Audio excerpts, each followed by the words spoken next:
মানুষের মরণের কোনো গ্যারান্টি নাই। যে গত 2 দিন আগে মনে হয় এই চেয়ারের মধ্যে বৈশা বক্তা সাহেব বয়ান করতে লাগলো। চ্যানেল 24 আজকে আসার সময় দেখলাম ওই বক্তা বয়ান করা অবস্থায় উনি মারা গেল, ব্রেইন স্ট্রোক করলো বয়ান করা অবস্থায়। ওনার মাথাটাই টেবিলের মধ্যে ঝুঁকে পড়লো। মানুষ মনে করলো মনে হয় এটার মধ্যে কারেন্টের শর্ট করছে, মূলত কারেন্টের শর্ট না, ব্রেইন স্ট্রোক করে উনি আলেম, উনি বক্তা পড়ে গেল টেবিলে। ওনারা ধরাধরি করে নিয়ে গেল গাইবান্ধা গোবিন্দগঞ্জের মহিমাগঞ্জের ঘটনা।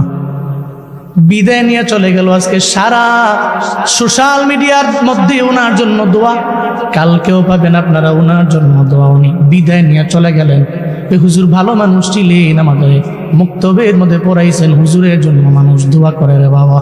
উনি জানতো ওরা বয়ানে ওনার মরণ, ব্রেইন স্ট্রোক করে উনি মারা যাবেন, জানে না কোন জায়গায় হবে আবার মরণ। আমি জানি না, আপনি জানেন না, কেউ জানে না, আপনার মা বাবা জানে না। মনে রাখবেন যেহেতু মরণের কোনো গ্যারান্টি নাই, তাহলে এখন থেকেই চলবে আমার নামাজ। আমি তো মুমিন, আমার পরিচয় হলো 1 নম্বরে নামাজ। কোন জায়গায় যেহেতু মরবো আমার জানা নাই, তাহলে আমার এখনই মসজিদের মধ্যে দৌড়ায় যাওয়া লাগবে।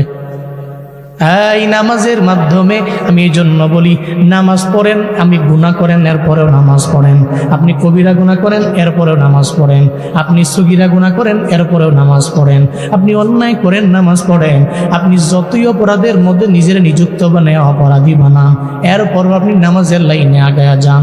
সাবধান, নামাজ থেকে দূরে যাইয়েন না। 1 মাস নামাজ পড়বেন, 1 বছর পড়বেন।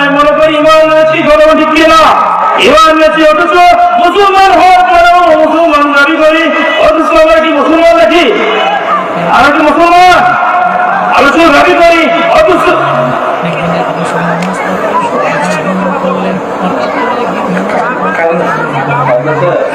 কারণ লাইন চেক করো।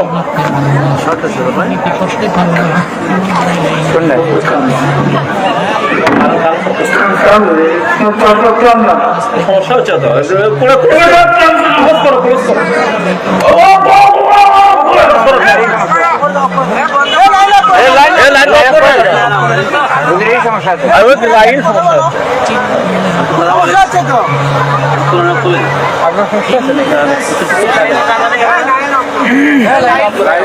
লাইনা করে পড়ো।